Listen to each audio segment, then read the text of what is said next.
Muito boa tarde, bem-vindos à Revista da Semana, edição do dia 29 de março, sexta-feira santa. Hoje connosco estão Silvério Cunha e José Faustino, como é habitual. O meu nome é Luís Matias, bem-vindos. Começo por dizer que o programa desta sexta-feira foi gravado no dia anterior, ou seja, na quinta-feira. Portanto, há aqui alguns temas da atualidade desta própria sexta-feira que não vamos abordar por temas de agenda. Chegaremos a esse instante mais à frente, noutro programa. Para já, a semana ficou também marcada pela eleição do Presidente da Assembleia da República, que foi eleito na quarta ronda. Silvério Cunha, o que se passou entre PSD, PS e Chega no Parlamento?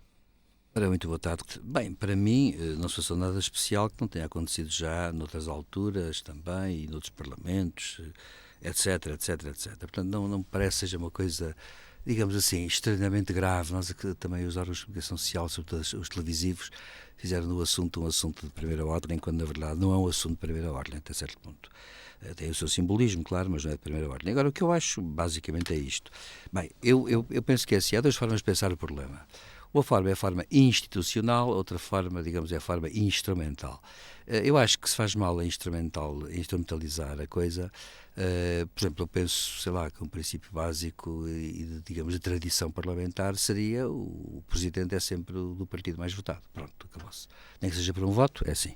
O princípio é este. Portanto, para mim, enfim, tudo que sai fora deste princípio já é uma anomalia em si mesmo, porque já mostra que a instituição, que é a Assembleia e o jogo dos partidos entraram por outro caminho, que é o caminho mais instrumental. Então aí entram as instruções de comunicação, as interpretações semânticas do que quer dizer um acordo, do que quer dizer um gentleman's agreement, por aí fora.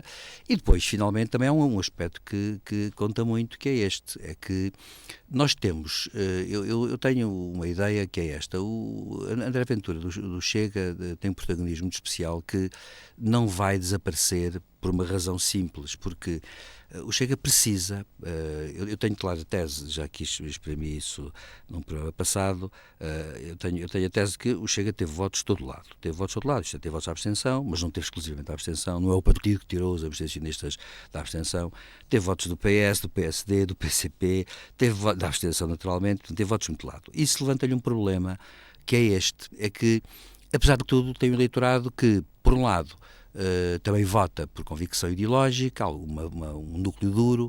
Por outro lado, tem um eleitorado mais flutuante, necessariamente mais flutuante, porque tem razões diferentes para ter votado daquela maneira.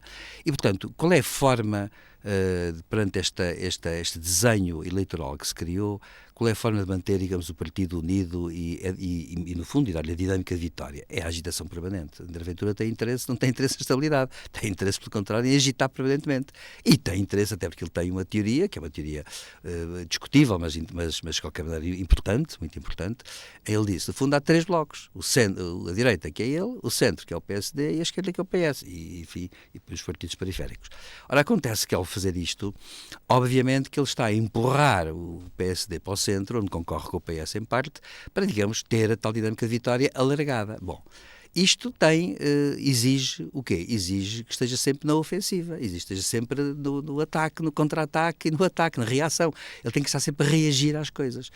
Ora bom, o que acontece é que esta situação, mesmo com interpretações diferentes, mesmo com as desculpas que os partidos deram, de que uns disseram isto, outros disseram aquilo, foi um gentleman's agreement, não foi, mesmo até desconfianças que haja, porque nós também sabemos que nas outras Assembleia da República anterior houve uma combinação qualquer, não terá sido cumprida, porque o voto é secreto, não há disciplina de voto obrigatória, etc. E, portanto, à conta disso, acontece que realmente criou-se um ambiente um bocado pantanoso e favorável à distorção da comunicação. E André Ventura, de facto, depois cavalgou na onda isso com toda, digamos, a vantagem. E o PSD, evidentemente, sentiu-se, digamos, encostado à parede.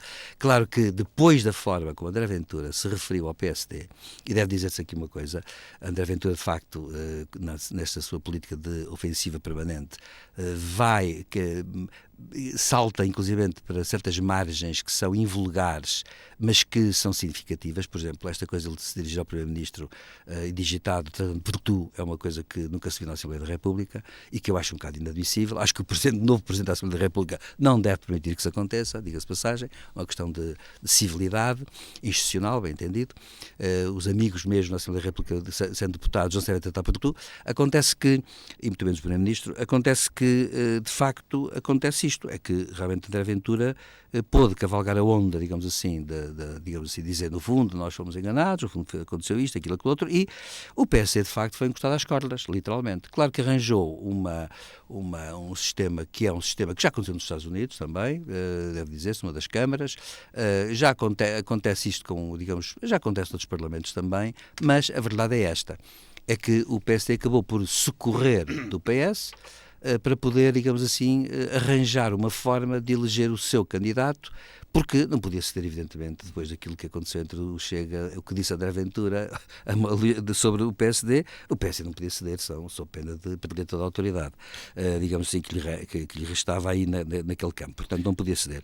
Mas acho, deixe-me só dizer para acabar, que André Ventura, a meu ver, também esperava isso. Quando André Ventura galga todas estas margens, ele está à espera precisamente disso, ele tem necessidade de ir sempre em ofensiva permanente, sem parar. Porquê? Porque isso também unifica muito o partido dele e não permite diferenciações internas.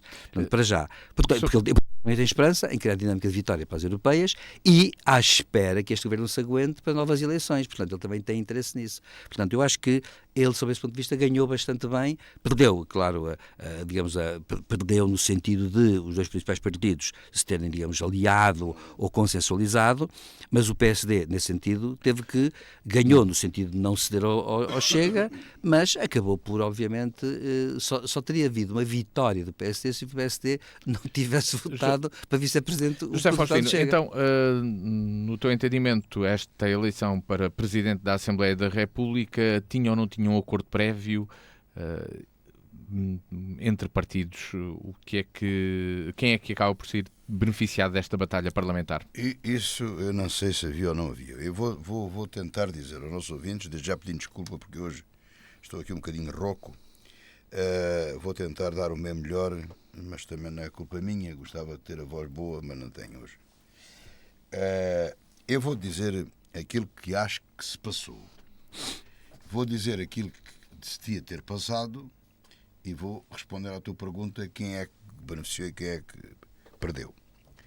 Ora bem, o que eu acho que se passou foi que na conferência de líderes, assim quase à saída, o líder do PSD disse aos outros: bom, então a nossa opinião é que vamos votar todos em consonância dentro do que está no regimento e na Constituição.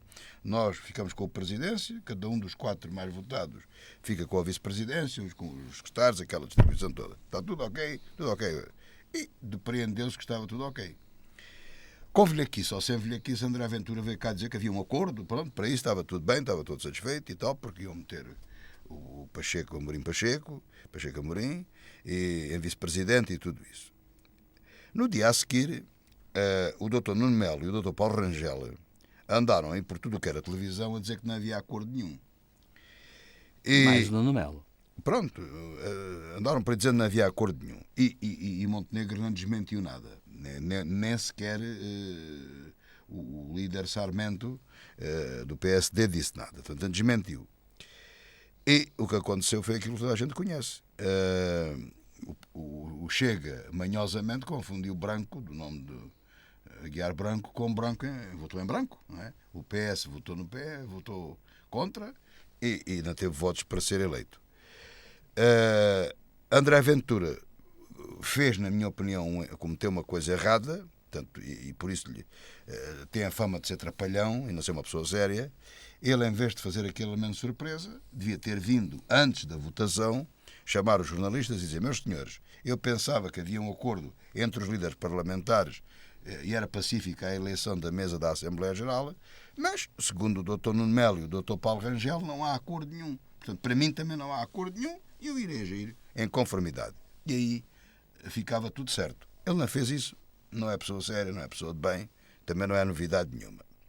Mas daí para a frente a história é conhecida. Agora eu vou dar a versão daquilo que se devia ter passado.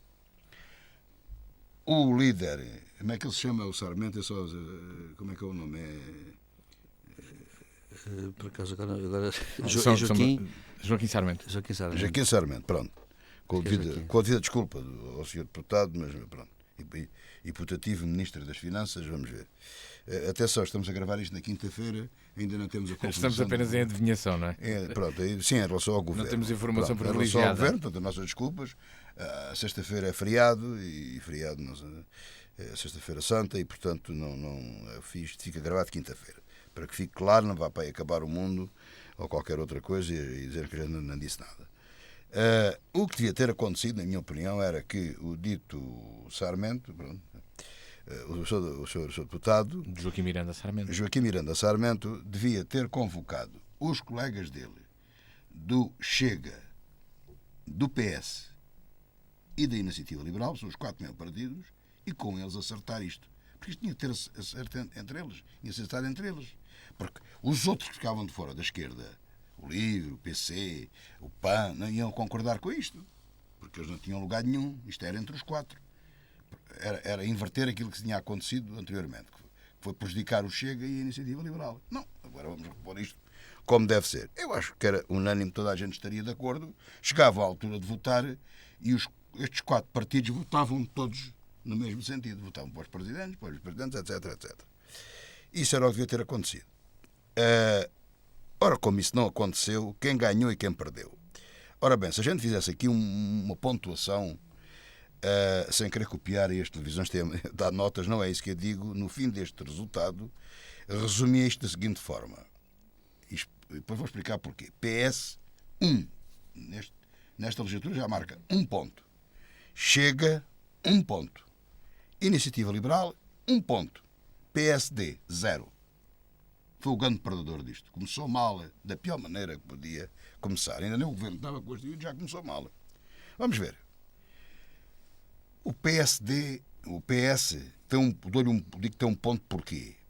Porque no meio desta bagunça toda foi o Salvador, mostrou-se Salvador, deu a mão, deu colo a Montenegro e ganhou, se a legislatura for até ao fim, meia legislatura na presidência da Assembleia. Não era para ele. Ganhou uma coisa que não era. Está a ganhar. Deu colo ao outro, ficou bem visto e ganhou meia legislatura. O Chega ganhou o vice-presidente que queria, o Amorim Pacheco, ou Pacheco Amorim,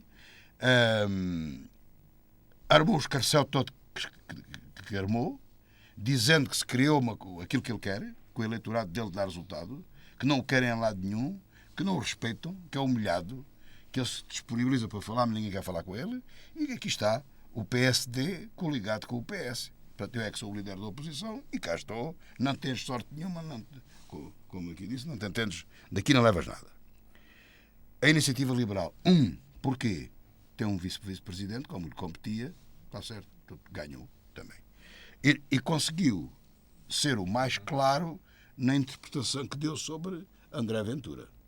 Sim, foi o partido mais duro até. Foi um partido que tratou um adulto, que deu um estautaus numa criança, que se portou mal, no menino Rabino. Bem, 1 ponto.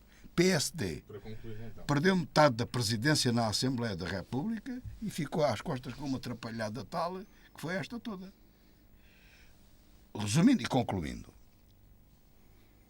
o PSD /Governo /Montenegro têm que falar com todos. Como diz o Papa Francisco, disse aqui, todos, mais um, todos. E todos é desde o Chega até ao PAN. Todos. Tem que falar com todos. Não quer dizer que chegue a acordo. E isto não invalida em absolutamente nada, nem o faz cair em contradição com o não é não. Mas tem que falar com todos. Ele tem que atender o André Ventura. O André Ventura é líder de um partido que tem 50 votos. Tem 50 deputados e teve 1,2 milhões de votos. Tem que atender, tem que falar com ele, como tem que falar com os outros, como tem que falar com a Joana Mortágua, como tem que falar com a Inês do Sousa Real. Tem que falar com todos. Do início da legislatura e desta eleição, vamos para a Madeira. O Presidente da República decidiu que o arquipélago deveria ir novamente a eleições. 26 de maio é a data agora agendada. Depois de ouvir os partidos com assento na Assembleia Legislativa da região e os conselheiros de Estado, o Presidente da República decidiu dissolver o Parlamento.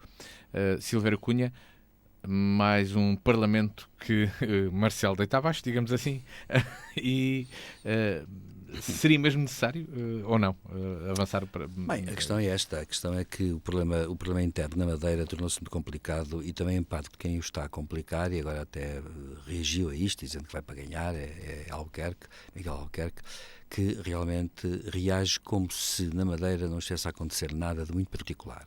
O problema é este, criou-se uma situação um bocado muito complexa e muito ingrata, porque, repare-se, quer dizer, vamos cá ver, aquela operação toda, policial, etc., foi tudo um estardalhaço, foi um circo, de certa forma, mas a verdade é esta, é que o caso da Madeira é um caso que, digamos assim, que tem na sua base suspeitas que até são muito mais graves do que aquelas que ocorreram a nível nacional. Vamos ver se são provadas ou não. Só que o tratamento tem que ser o mesmo. O problema é esse. Politicamente tem que ser encarado da mesma forma. Ou então não era encarado da mesma forma o que aconteceu aqui no continente. Portanto, evidentemente, a questão é mesmo esta. E o que é que sucede? É que perante uma situação que é grave, porque de facto lá os montantes que o Ministério Público está a investigar são muitíssimo mais elevados do que cá. Os problemas que metem políticos são muito mais os políticos, abrange toda a gente que está no governo, com o próprio Miguel Albuquerque, etc. É uma coisa tão complicada que, à partida, esperar-se-ia que Miguel Albuquerque, na verdade, digamos assim, tivesse talvez tido um recuo e o PSD Madeira tivesse tido capacidade para, digamos, encontrar uma outra fórmula de sobreviver. Mas a verdade eu penso que não. Penso que aconteceu uma coisa que foi esta, que o PSD Madeira disse, não, nós não aceitamos, vamos ganhar e estamos contra os outros e nada aconteceu e, portanto, demos este formalismo, digamos assim, legal, que em princípio até está correto, mas que não é tratado da mesma forma, nem é percebido da mesma forma em todo lado, acontece que esta atitude é uma atitude que dava ao chefe de Estado e ao chefe de Estado muito pouco espaço para soluções alternativas. E, a meu ver, curiosamente, foi esta, digamos, eu acho que houve uma certa rigidez do PSD Madeira que obriga, de facto, Marcelo Rebelo de Sousa a dissolver o Parlamento Regional e a convocar eleições regionais. Claro, é assim. Portanto, o problema para mim é um problema que não é, digamos, é aquela velha questão que eu já aqui falámos uma vez e eu termino dizendo isto, é que, na verdade, há também, note-se uma coisa, eu acho que há aqui está a haver aqui uma grande confusão no nosso país e nas cabeças pensantes do nosso país, incluindo o Ministério Público. Uma coisa é aquilo que se chama a corrupção política, que é da esfera do político e que pode ser regulada por lei, e no nosso país não está regulada. Outra coisa é a corrupção criminal, prevista no Código Penal. E quando o Ministério Público estende a corrupção criminal à corrupção política, começa a haver um erro. Porquê? Porque ela tem que ser apreciada de outra forma, de outra maneira e com outro tipo de normas. E acontece que quando, na verdade, também não tem importância nenhuma, já que na criminal podemos fiar-nos nas formalidades legais e, portanto, nada aconteceu, até prova em contrário, etc. Não, é que aí o político vive também das percepções. O problema é esse. É que isto é muito curioso porque, no fundo, os dois campos são campos que tentam juntar-se, mas, na verdade, eles podem não se poder separar, mas têm que se distinguir. E acontece que, na verdade, até mais tarde, provar-se-á o que é a corrupção política, se é que há, ou o que é a corrupção criminal, se é que existe. Portanto, tem que se demonstrar isso tudo. Ora bom, sucede que isto é uma embrulhada, é um bolo de maneira estranho, que acaba por ter pedaços de todo lado e acaba por não ser compreensível para todas as pessoas, para toda a gente, inclusivamente cria uma percepção genérica de que tudo é judicial, tudo é crime, tudo não sei o quê. Não tem que ser assim, mas também não sei o que é que se passou, portanto não tem que ser assim, mas há que distinguir os vários pontos e, a meu ver, a nossa justiça vai como que estendendo tudo, estendendo para além do próprio Código Penal, vai estendendo tudo na ânsia de encontrar as irregularidades, ilicitudes, etc., no sentido muito amplo do termo. Portanto, a meu ver, eu acho que o chefe de Estado não tinha alternativa perante, digamos assim, não há aqui uma clarificação destes dois campos, por um lado, e acontece que o PSD foi, de facto, posto naquela posição de dizer assim, formalmente está tudo bem, portanto podemos manter até o governo inclusivamente. E o chefe de Estado perante isto não tem alternativa, até porque senão não tinha dissolvido a Assembleia da República recentemente. E, portanto, isso não teria acontecido, porque os critérios têm que ser, de facto, uniformes em termos políticos para que toda a gente perceba, ao menos, que há um certo critério, mesmo que seja discutível, mas é um critério. Não pode haver o critério da falta de critério. José Faustino, temos eleições na Madeira marcadas para 26 de maio. Havia outra alternativa?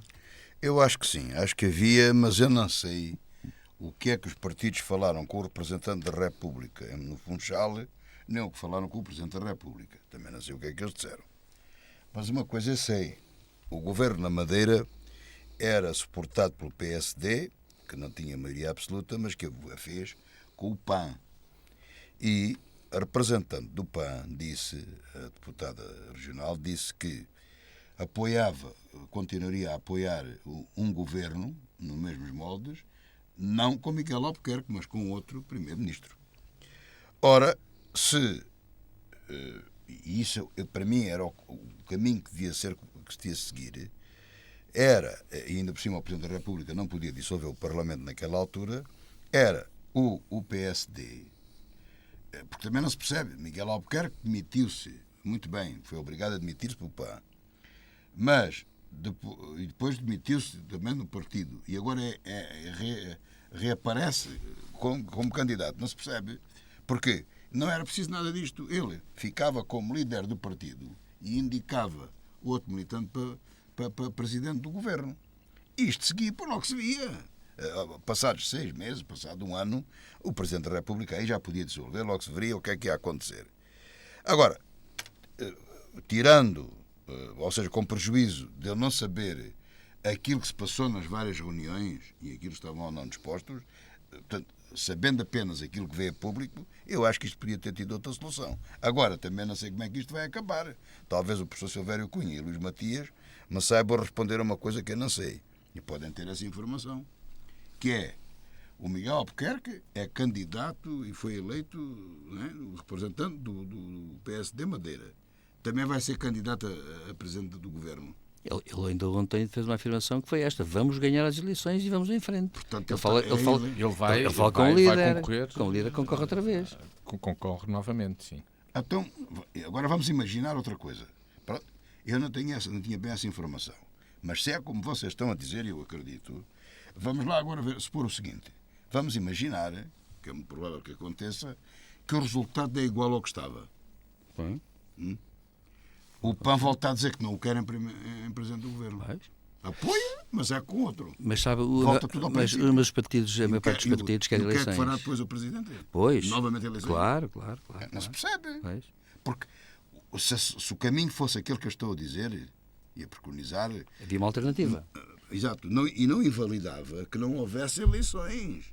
Mas primeiro tentava-se outro seguimento. Porque o funcionamento daquilo na Madeira, por causa da autonomia, é um bocado diferente da República, não é? Portanto, não funciona da mesma forma.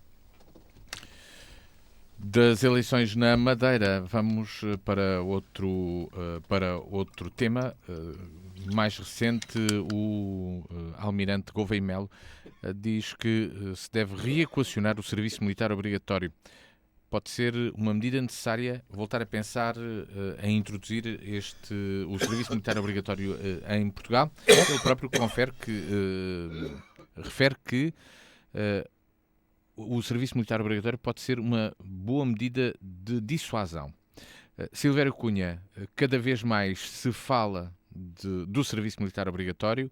Será que vai entrar na agenda política ou não? Bem, eu já aqui falámos do assunto e agora e de facto o almirante Gouveia Melo sempre teve esta posição também. Eu sou daqueles que sempre defendeu o serviço militar obrigatório, devo dizer. Eu cumpri o serviço militar obrigatório, já sem guerra, e eram 2 anos, agora cerca de 2 anos. Agora a questão que se põe é esta. Eu acho que o problema não é tanto de ser dissuasão, porque o serviço militar obrigatório já não pode ser nos moldes em que era antigamente, porque hoje em dia ter um exército em que haja uma parte do exército que esteja capacitada para reagir em termos militares de defesa, para defender, digamos assim, a soberania e até a União Europeia, tem que ser um exército muito bem equipado, que exige tempo e capacidade, inclusivamente técnica, digamos assim, e qualificações técnicas aos combatentes. E, portanto, acontece que hoje não pode ser daquele exército que tem aquela recruta de 3 meses, em que as pessoas aprendiam coisas básicas e tal, e depois ia tudo para ali. Hoje em dia seria impensável, porque se houvesse qualquer guerra, seria carne para canhão, literalmente, como se chama a dizer. Portanto, a questão não se pode pôr assim. Mas, evidentemente, a questão é outra. A questão, a meu ver, é da consciência, digamos, social. O serviço militar obrigatório, ao contrário do que as pessoas julgam, é um ato até muito, digamos, revolucionário à sua maneira. Ele deve dizer-se que o primeiro país que fez isso foi a Revolução Francesa, que criou o serviço militar obrigatório. A conscrição, como se pode dizer. Porquê? Porque é a ideia de a nação em armas, isto é a soberania popular, que é o depositário da soberania ao povo, é o povo que se arma para se defender. E para defender, efetivamente, digamos, o país. Portanto, a ideia foi esta, porque antigamente, no regime absolutista, os exércitos eram mercenários pagos pelos reis. Acontece que esta ideia, digamos, de ser o povo em armas, ou a nação em armas, como disse a Assembleia Nacional Francesa, La Nation en Armes, foi uma resolução da Assembleia Nacional, perante a ameaça dos regimes absolutistas ao novo regime revolucionário. Acontece que isso, claro, no século XVIII tinha um significado, e teve sempre outro significado, hoje não pode ter o mesmo significado. Mas tem um significado simbólico, que é o que eu quero dizer. Porque também devo dizer uma coisa com toda a franqueza. Eu defendo que nós, portugueses, nunca tivemos uma grande consciência política e uma grande cultura política. Não tivemos, por muitas razões, que agora não interessa aqui abordar, mas há uma coisa que se mantém. E acho que a abolição do serviço militar obrigatório foi no âmbito de uma espécie de laxismo da consciência da cultura política nacional. Foi uma invenção das jotas dos principais partidos que foram para a ideia de um exército profissional.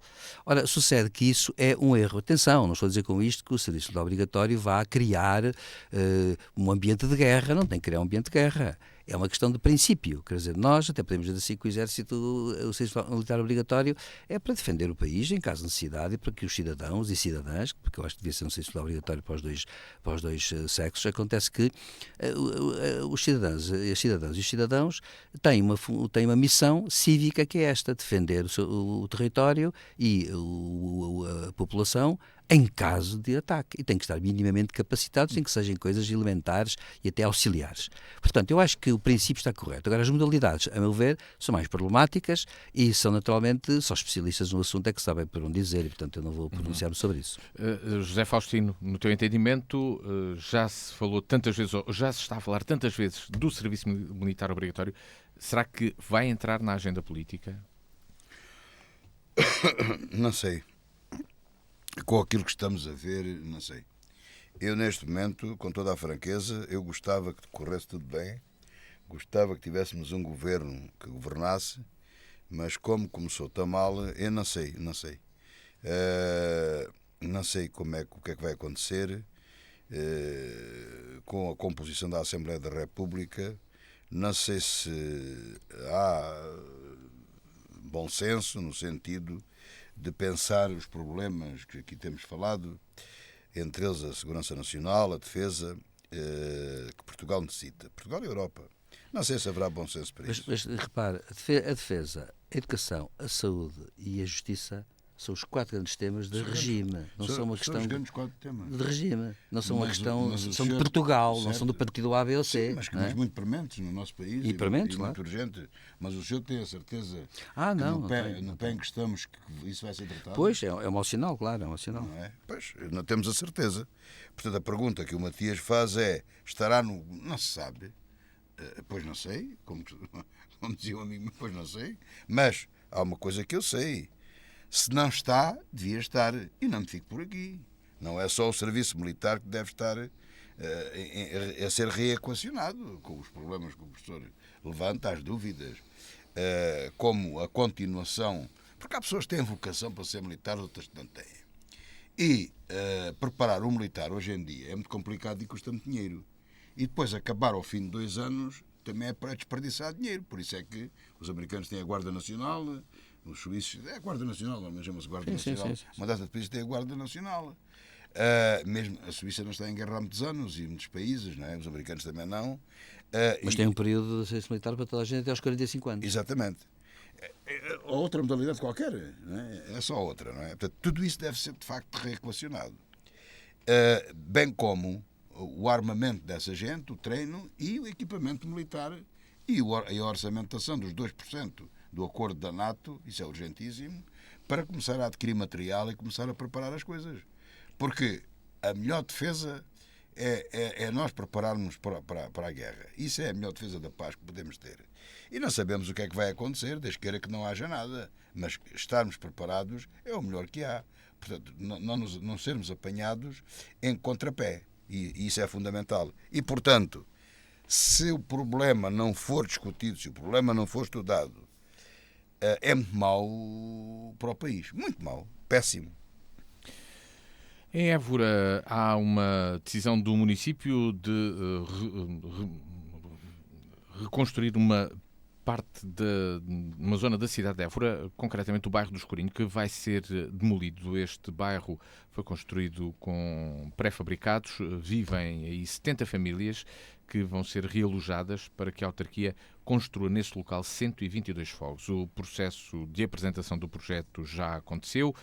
Irá ser feito posteriormente um inquérito também à população neste local, mas é necessário encontrar local para alojar 70 famílias que estão nesta zona da cidade de Évora e que vão ficar para já sem casa. Silvério. Bom, é evidente, tem que haver soluções digamos, imediatas. Parte do princípio que o bairro do Escurinho, se as autoridades autárquicas acham que deve ser demolido, é porque não tem condições. Parte desse princípio. Se é para construir casas melhores e ter um maior número de fogos, melhor, portanto, ótimo. E, por conseguinte, eu acho que isso melhora, obviamente, a qualidade de vida dos habitantes e de quem for habitar. Portanto, agora o que eu acho é que tem que se garantir aos atuais habitantes que lá se encontram, aos evorenses que lá se encontram agora, tem que se garantir, digamos assim, uma substituição condigna da sua habitação, para que, evidentemente, não passem, não sejam abandonados de forma nenhuma. Nem eu penso que nem passa pela cabeça que seja o caso aqui, porque eu creio que estará tudo organizado nesse sentido. Portanto, agora é uma questão de ordem técnica, eu não faço ideia nenhuma como é que o bairro está, em termos técnicos, como é que só os engenheiros é que sabem essas coisas e outros. Portanto, parte do princípio que as autoridades, se acham que o bairro tem que ser demolido e é para construir coisas novas, muito bem. A minha questão é uma questão mais de ordem, digamos, social, que é quem lá está agora tem que ser albergado e de forma que naturalmente vai ser minimamente durável, porque é claro, estas coisas não se fazem de dia para a noite e, portanto, mesmo que se vá demolir tudo, construir lá 122 fogos novos, etc., vão passar certamente que 2, 3 anos no mínimo, ou mais, não sei. Portanto, vai ter que ser feito com algumas obras e, portanto, quem lá está agora vai ter que viver para o outro lado durante algum tempo, mesmo que queira voltar àquele bairro no futuro. Portanto, tem que haver condições de habitabilidade, naturalmente. José Faustino, esta é uma zona da cidade que tem agora esta solução. Há outras? É um pouco inédito este tipo de ações de demolição de zonas da cidade para construção nova. Pois, vamos lá ver. Eu sou do tempo em que vi construir aquelas casas, sempre fabricadas, mas vi construir. Eu não sei, não posso falar de cor.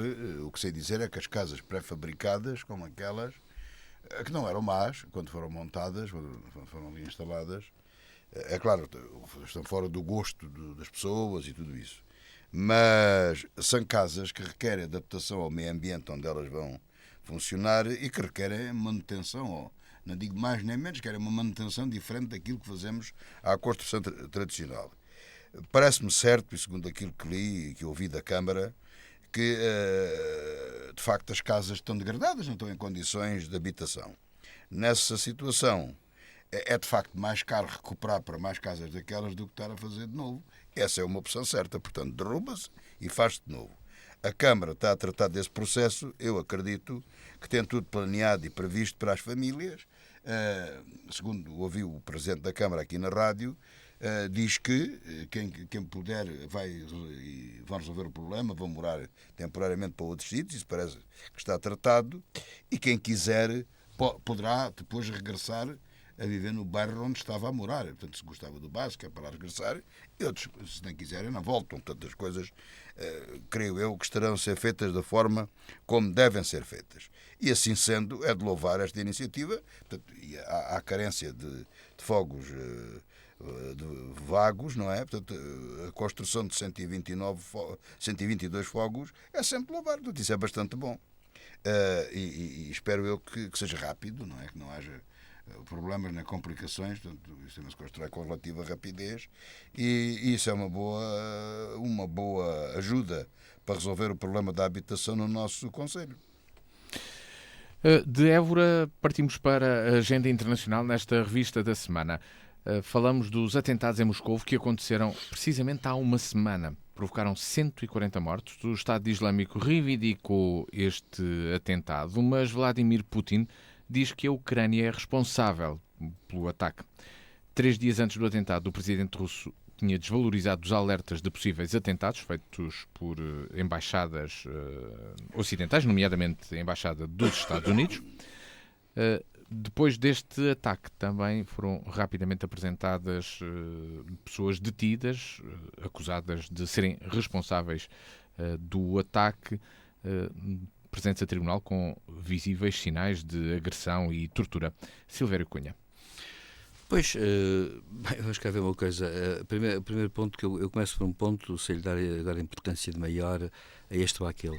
Eu começo pelo ponto que parece cómico, mas não é. É recorrente, ao contrário que se julga.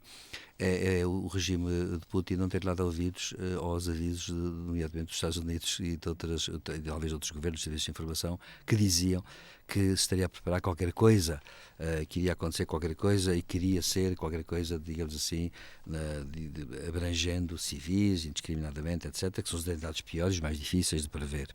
E, portanto, deve dizer-se que os serviços de informação, como sabes, estão em ação permanente. Aliás, só para dar uma informação, o governo francês revelou na sequência deste ataque, esta semana revelou na sequência deste ataque da Rússia, que só em França em 24, já foram desmanchadas 2 tentativas de atentado.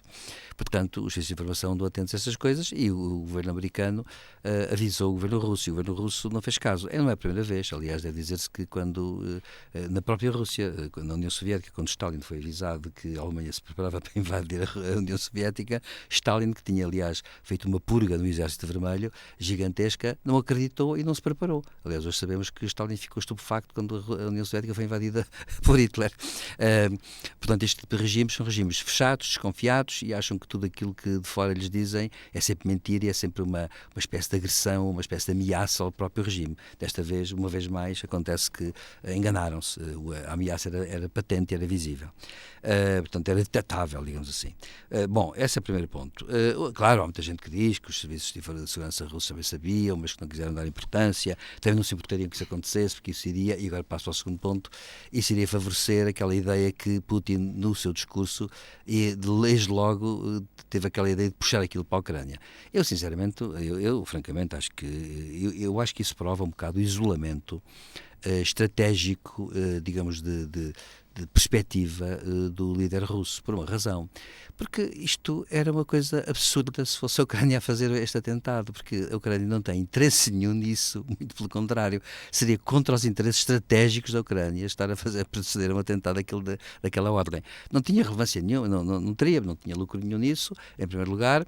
Em segundo lugar, iria acarretar com culpas, no fundo, de crimes de guerra, muito sérios, etc. Portanto, o governo ucraniano, de facto, não tinha interesse nenhum nisso, e estou convencido, com toda a franqueza, o facto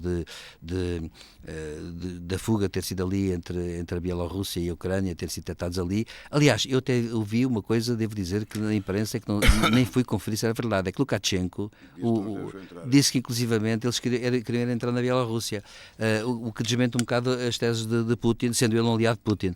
Agora, a questão é esta, portanto, o atentado é terrível, merece toda a condenação, naturalmente, é um atentado que é tão mau aqui como lá, como noutro sítio qualquer, portanto, isso não está em causa, e o povo russo merece toda a solidariedade, e os feridos e mortos e as famílias merecem toda a solidariedade, toda a gente.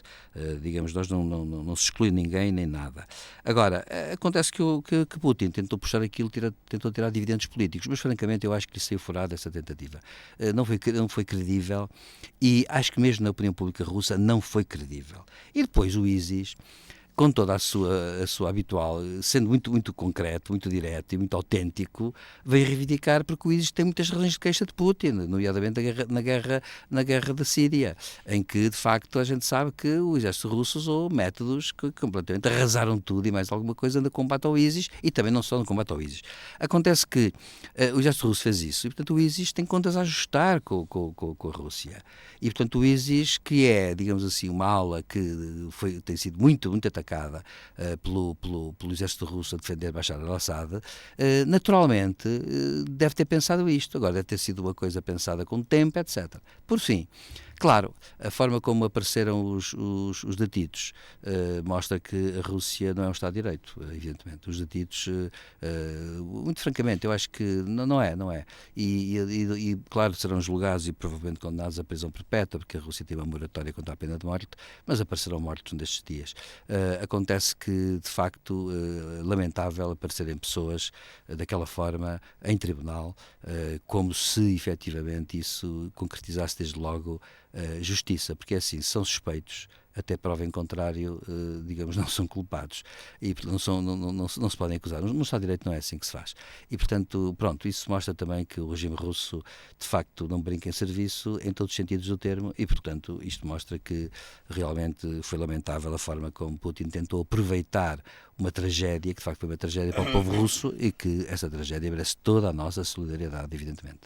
José Faustino, há teorias e há quem defenda aqui no Ocidente, nomeadamente em França, que, por exemplo, estes 4 detidos não são pessoas relacionadas com esse atentado. Foram 4 pessoas detidas, mas que não estão relacionadas com o atentado, face ao grau de profissionalismo do que aconteceu dentro daquele centro comercial. Mas foi um ataque do Estado Islâmico no seio da Rússia, algo que já não acontecia há algum tempo. Pois isso que foi, não sei isso, não sei dizer, não sei o que é que se passou. A análise que faço é que. Aliás, perdão, os acusados nem sequer são russos, são tajiques. Pois. São do Tajiquistão. Vamos lá ver, o Estado Islâmico tem mais que motivos para atacar a Rússia. E para o Estado Islâmico, a Rússia é igual aos Estados Unidos, ou Portugal, ou qualquer outro país. A guerra deles é outra, não estão nada preocupados com isso. Agora, o que é certo é que isso aconteceu, naturalmente que o atentado é uma coisa que merece o repúdio de toda a gente. Estas ações terroristas em massa, matar pessoas indiscriminadamente, é sempre reprovável. Portanto, isso está tudo dito sobre essa matéria e não é por serem russos que constitui aqui qualquer exceção. Em relação ao comportamento de Putin, não sei qual é a surpresa. Inclusivamente, avisaram no que poderia acontecer. Eu acho que ele foi avisado e depois que aconteça, porque dá jeito que aconteça. Lembra este propósito que há quem diga que a Primeira Guerra Mundial começou devido ao atentado de Sarajevo, em que o arquiduque Francisco, herdeiro do trono austro-húngaro, foi assassinado. Deu origem à Primeira Guerra Mundial. Na Segunda Guerra Mundial também deu um jeito tremendo ao Hitler que um anarquista, que não se perceber bem, um comunista anarquista, pegasse fogo ao Parlamento alemão. Nunca mais houve Parlamento, nunca mais houve partido, nunca mais houve nada. Deu-lhe um jeito tremendo. E aqui a Putin dá-lhe um jeito tremendo deste massacre para culpar a Ucrânia e carregar mais na Ucrânia. O que é lamentável é que a Europa e o Ocidente, além da treta, não atuem em conformidade. Os F-16 nunca mais chegam à Ucrânia, os mísseis de longo alcance nunca mais chegam à Ucrânia, não há munições de obus, não há nada. A Ucrânia está a definhar por falta de material e especialmente a Europa, estão a dar uma imagem de incapacidade e de impotência perante o mundo. E parte do Partido Republicano americano estão mesmo a ter uma atitude de traição perante a democracia a nível mundial e o Ocidente. Portanto, esse é que é o ponto. Isso é que a mim me preocupa. Agora, o que é que se esperava? Isto calhou-lhe que nem gingas este atentado ao Putin. Claro que o culpado é a Ucrânia. Aliás, tudo o que acontece, a culpa é da Ucrânia. Ainda deste conflito, os serviços de contra-espionagem polacos estão a realizaram ontem, quinta-feira, e durante esta semana, uma operação contra uma rede de espionagem russa em coordenação com instituições de outros países da União Europeia. Silvério Cunha, está a Europa e os países estão a descobrir e encontrar provas de que existem mesmo agentes infiltrados dentro dos Estados da Europa? Pois, eu não pertenço a serviço nenhum, portanto não sei nada, felizmente. Se soubesse, provavelmente também não nos diria. Não nos diria, mas de facto não sei nada, juro. Agora a questão que se põe é esta. Eu há dias li um artigo muito curioso numa revista estrangeira que dizia o seguinte, chamava a atenção para isto. dizia que Putin, desde 2014, que entrou numa economia de guerra, e acontece que, por isso mesmo, é que a Rússia leste aguenta também as próprias sanções que são dirigidas ao regime, porque já estava a preparar-se para isso. E claro, isto exige um contexto cultural até, do próprio povo russo, etc. Portanto, já sabemos que exige história, no fundo é assim. A história do povo russo é uma história de sacrifícios. E acontece que transformar um país numa economia de guerra implica naturalmente restrições e, portanto, o povo russo está, bem ou mal, com razão ou sem ela, e obrigado ou não interessa, está, ou aderindo até ao regime, não interessa, está a passar por dificuldades, mas são dificuldades que suportam. E, além disso, o que eu li foi que a Rússia começou muito cedo a preparar-se para a guerra a sério, portanto, incluindo a guerra informática e a contra-espionagem a sério. E, portanto, é de crer que, e eu levo isso a sério por uma razão, porque eu acho que os russos não são nenhum incompetentes. Os russos são competentes quando querem ser competentes, naturalmente, e quando têm meios para ser competentes. E acho que a este nível, eu penso que sim. Eu penso que hoje está provado que a Rússia não só financia movimentos na Europa, como esteve por trás das redes sociais, por trás de muita coisa, e hoje isso está mais ou menos, digamos, semi-provado. E eu estou convencido até de que não está provado oficialmente, mas está, pelos serviços de informação, provado materialmente. Apenas não convém dizer isso abertamente, até para não revelar o jogo todo ao adversário. Portanto, eu estou convencido que existem, de facto, redes. Também devo dizer uma coisa: isto é assim, guerra é guerra. E, portanto, quem vai à guerra dá e leva, como se costuma dizer. Portanto, guerra é guerra e, portanto, os serviços de informação dos dois lados agem o mais que podem e de uma forma absoluta. Aliás, há quem diga, por exemplo, que quando o Putin diz que a NATO já está em guerra com a NATO aqui para lá, bom, há quem diga, por exemplo, que há militares britânicos das forças especiais a atuarem em solo ucraniano e de uma forma muito sofisticada e, portanto, que já está a acontecer. É possível que sim. Agora, a questão muito fora das linhas oficiais dos governos. Agora, a questão que se coloca é o que os russos estariam a preparar-se muito mais cedo que o Ocidente, isso prepararam-se. E nesse artigo, escrito por uma pessoa responsável, dizia-se que é assim, há 10 anos. Estão com 10 anos digamos, estão 8 anos à frente. E isto hoje em dia é muito importante. Por conseguinte, não é casual, aliás, que de vez em quando haja aí umas falhas informáticas.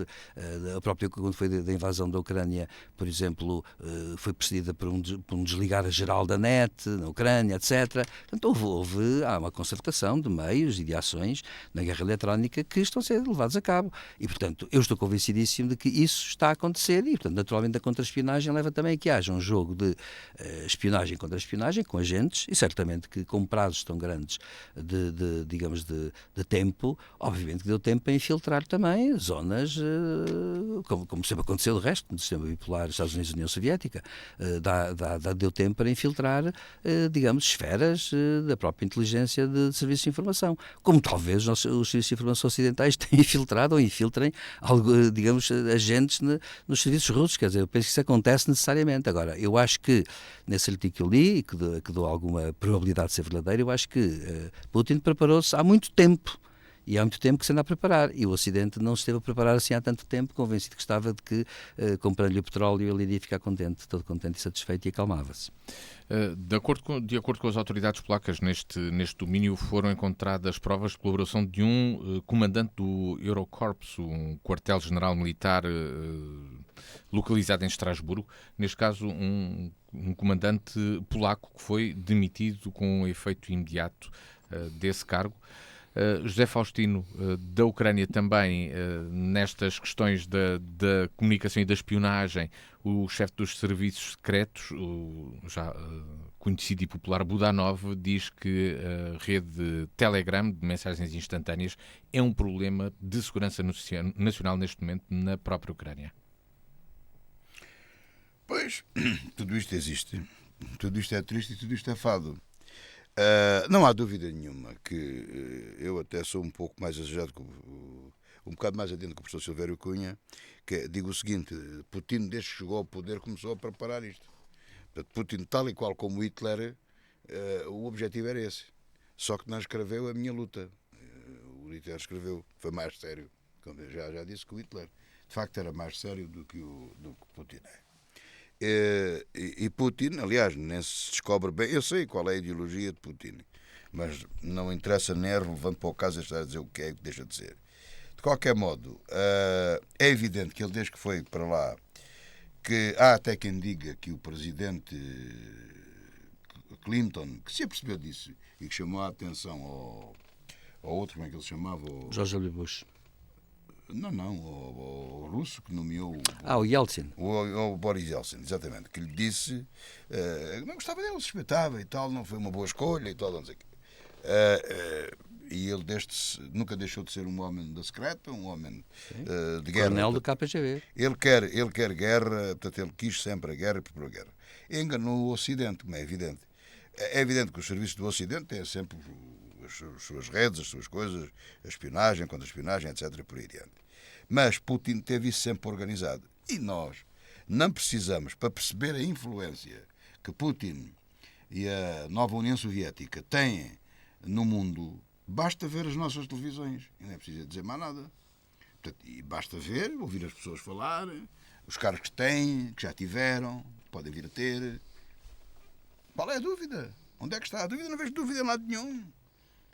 Há alguma dúvida que Trump tem um negócio secreto com Putin? Alegadamente, não tenho a certeza, não fui lá ouvir nada. Mas o comportamento é esse. Que comportamento é o de 30 ou 4 bandalhos que são lá eleitos erradamente pelo povo americano, pobres eleitores enganados, que numa situação de crise como há na Ucrânia, tudo isso, que vão de férias para adiar as provas. É preciso mais provas que estão infiltrados por Moscovo? É evidente que sim, mas qual é que é a dúvida disso? Até em Portugal, qual é a dúvida? Mas eu não vejo dúvida absolutamente nenhuma. Aliás, eu tive o privilégio de conhecer eu não lembro o nome do senhor, do general, que um dos homens que sabia muito destas coisas, e que dizia que determinadas, disse uma vez ao Dr. Mário Soares, que a gente organiza aqui os serviços de informação e tudo isso, mas nem todos os partidos que estão no Parlamento podem ter acesso à informação reservada. Isso não pode ser. E isto não pode ser, isto não pode ser publicado no jornal. Isto funciona de outra forma, não é? E as coisas organizaram-se da forma que deviam ser organizadas. E portanto, as coisas são assim. Portanto, não me surpreende absolutamente nada que os serviços polacos ou qualquer outro serviço de espionagem descubram essas coisas, porque não é preciso descobrir nada, é evidente, basta ligar a televisão. Está lá um bocadinho a assistir, não é? Não é na Netflix, é nos canais portugueses. Atenção, não se enganem. É nos canais portugueses. Ouvirem as pessoas a falarem, percebe-se. Ouvir aí, andarem para a rua, ouve-se perfeitamente. Agentes de Putin, alegadamente. Bem, e assim chegamos ao final desta revista da semana de 29 de março. O encontro está marcado para de hoje 8 dias novamente aqui na DNFM. Sempre que quiser também pode ouvir e ver em www.dnfm.com e no canal de YouTube da DNFM. O encontro está marcado para de hoje 8 dias. Tenha uma boa Páscoa, boa tarde.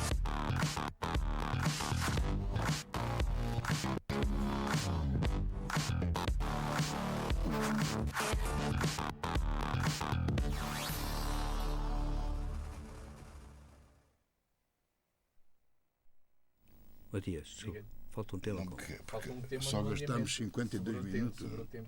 Isso é o tempo. O professor estava a pensar. Tentei esticar, demorei tempo e tal. Então, o professor lá na universidade, lá agentes do Putin, ainda não encontrou lá nenhum. Um encontrei. Já sabe, conheço um. Então. Eu conheço vários, e alguns até falam aqui na rádio e tudo. Há os, como é que se diz, os lobos solitários. Também há lobos solitários do Putin. Há alguma dúvida que aquele gajo, o general Agostinho, que é agente do Putin? Mas qual é a dúvida? Agostinho Costa, não é? Sim. Qual é a dúvida disso? E está ali com aquela função.